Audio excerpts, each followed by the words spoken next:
All right, welcome to Viking Preparedness. I am PJ, using Jack to lift up the log that's too heavy for me to lift up, hold it in place while I cut it.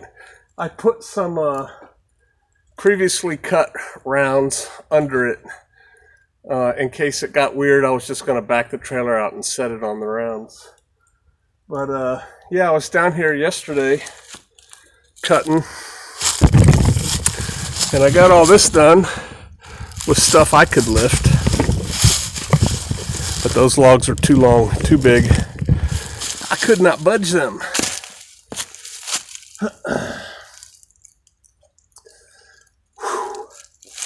What I do a couple things. I'm going to talk to you about chainsawing just a little bit. I am not an expert by any means. I would call myself okay at it. PPE, you want hearing protection, you want eye protection, you want gloves. I don't really wear my chaps anymore. I just don't. I don't work to the point where I get really tired. Like, I cut up that one log, and what I'm going to do now is shoot this video. I'm going to shoot another video for the Warriors, Jarls, and Berserkers, answering some questions they had about my Gen 4 Glock.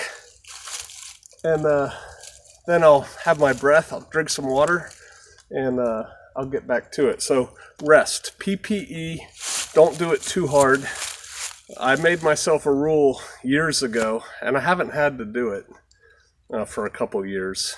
But when I first started chainsawing, it's dangerous, man. And I would get done cutting, and then I would just bring the saw back. Well, that blade hasn't stopped yet, even though you took your finger off the trigger. And I nicked my pants a couple times.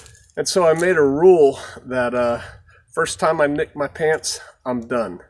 Another rule that I have is when it runs out of gas, I take a break, like a real break, not just a go gas it up break. I gas it up, put the oil in it, the bar oil, check the tightness and everything.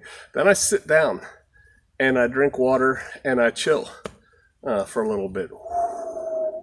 Then usually what I'll do once I run out of gas is start loading rounds. It's a different kind of work into the truck or whatever I'm carrying them in. And then I'll get back to work. Firewood. You know, people are like, oh, your heat's free. It's not free. Number one, I have to buy a chainsaw. I have to buy gas. And I'm cheap. I'm not cheap. I'm lazy. Of late, I've just been buying the cans of premix, which is not the economically smart way to go. But I don't really cut that much. If I did, I'd mix my own. But what I end up with is premix in a plastic can that could last for, sit there for a while. So I just buy little cans of premix and use that. So that costs money. Bar oil costs money. And then, well, Jack costs money, right? I had to drive him down here. It takes time. And so you go to where you're going to cut the trees. And here we have so much down timber. We did cut those trees down, but not for firewood.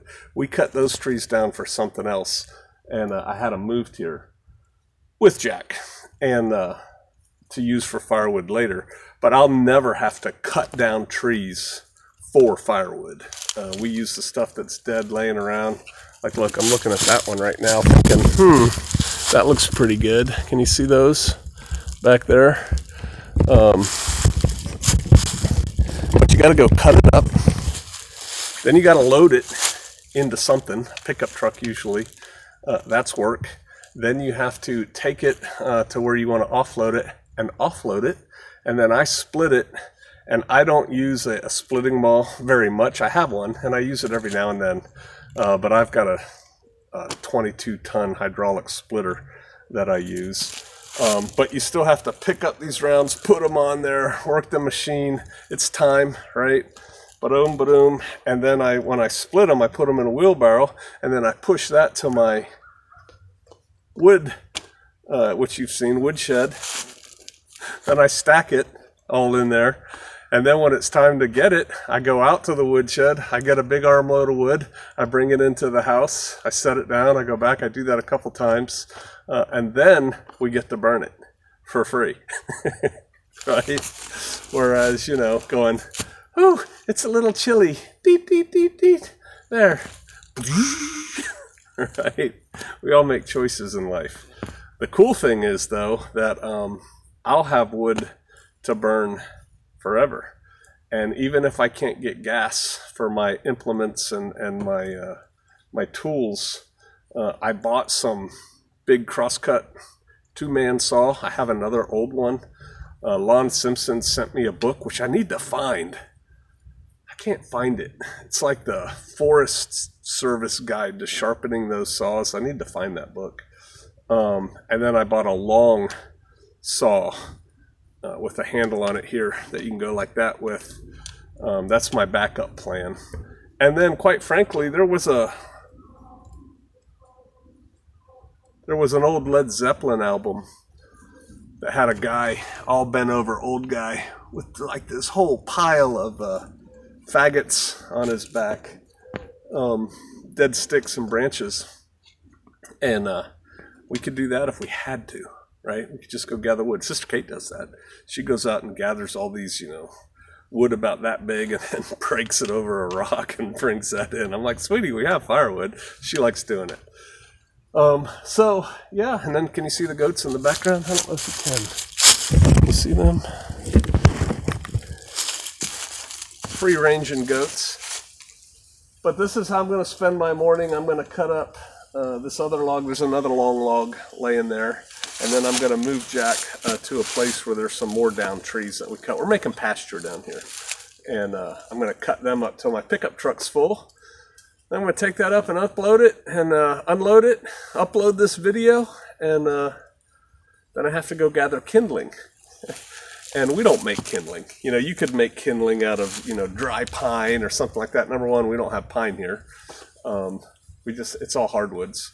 And so we go out into the woods and we just get all the dead twigs that go snap. When you snap them, then we fill a 5-gallon bucket with it. We bring that in the house, and that's our kindling. And we get it everywhere from pencil size to this big, whoop, right here. So there you go. That's my day. And homestead living. Yeehaw! All right. I appreciate y'all. I'll see you out there.